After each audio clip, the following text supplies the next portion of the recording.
दीवार पर टंगी सास। पंजाबी में कहावत है, सास चंगी होवे या ते दीवार ते टंगी होवे।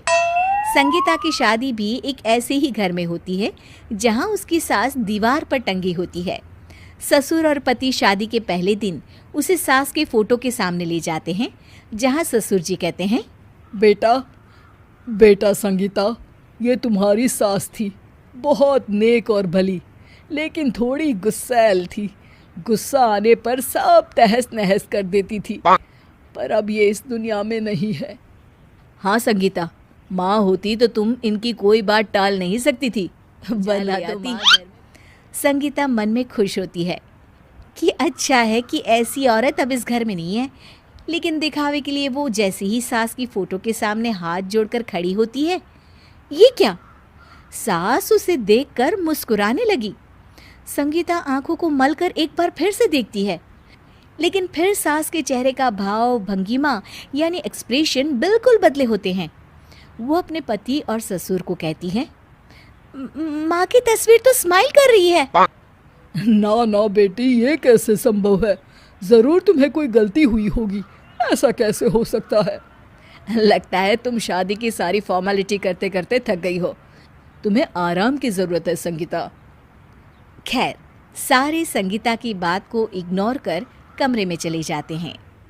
वैसे सास की फोटो पर एक्सप्रेशन एक के बाद एक बदलते ही रहते हैं।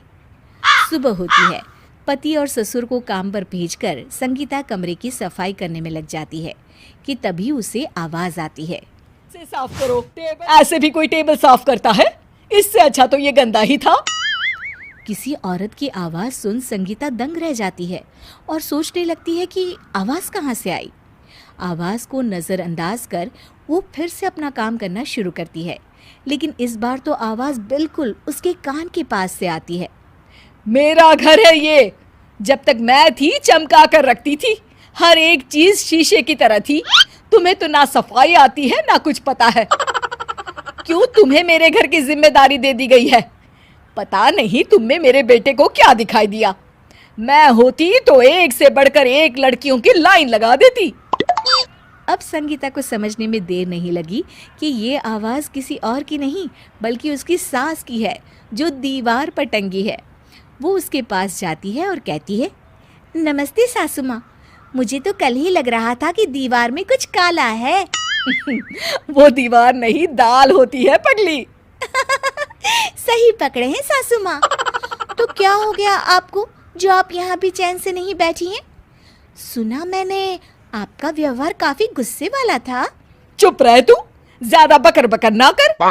घर का काम करना तो आता नहीं, आई है मुझसे बहस करने। हाँ देखिए सासू माँ, मैं आपसे साफ साफ कह देती हूँ, मुझसे पंगा लेने की कोशिश मत करिएगा। तभी पीछे से संगीता का पति आता है। किससे बात कर रही हो? कौन है वहाँ? संगीता की सास की फोटो फिर से पहले जैसी हो जाती है। आपकी माँ से कह रही थी कि मुझे काम करना आता। अरे संगीता, माना सास के ताने हर बहू को अच्छे लगते हैं, लेकिन यहाँ तो माँ है ही नहीं, तुम तो फोटो से ही। तुम भी लाजवाब हो संगीता। किसी को विश्वास नहीं होता कि संगीता अपनी मरी हुई सास की फोटो से बात करती है। वहीं आए दिन संगीता की सास संगीता को किसी न किसी बात पर आते जाते ताने देती। संगीता को भी अब सास के तानों और उनसे बात करने की आदत हो गई। वो कभी खानदान की कहानी तो कभी तीज त्योहार कैसे मनाए या किसी व्यंजन की रेसिपी सास से ही पूछती। सारा दिन घर में अकेली संगीता की सास अब उसके लिए तानों के साथ पक्की साथी की तरह भी रहने लगी थी, जो किसी और को नहीं बल्कि संगीता को ही सुनाई देती। तो देखा आपने, सास बहू का रिश्ता हर रिश्ते से ऊपर होता है, खट्टा हो या मीठा।